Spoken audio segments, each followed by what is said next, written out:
சித் ஜட கிரந்தி. புத்தி பலம், யசஸ் தைரியம், அபைத்துவம், ஆரோக்கியம், வாக்படுதுவம்சம், இந்த ஏழும் அவசியம் வேண்டிய விஷயங்கள்தான். யாரும் சொல்லிக் கொடுக்க வேண்டும் என்றில்லாமல் நாம் இதற்கெல்லாம் வேண்டிக் கொண்டு விடுவோம். ஆனால் அஜாட்டியம் என்பது என்ன? அதை எதற்காக விசேஷமாக பிரார்த்திக்க வேண்டும்? லோகம் போகிற போக்கில் இதுதான் அவசியமான தேவை. அஜாட்டியம் அதாவது ஜடமாய் இல்லாமல் இருப்பது என்றால் என்ன அர்த்தம்? புத்தி மந்தித்து சுறுசுறுப்பில்லாமல் சோம்பேறியாக மசமசவென்று இருப்பது.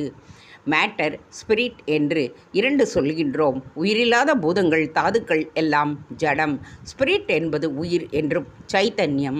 உயிராக அறிவாக உள்ள சித்திலிருந்து வருவது சைத்தன்யம், ஜடத்திலிருந்து வருவது ஜாட்டியம்.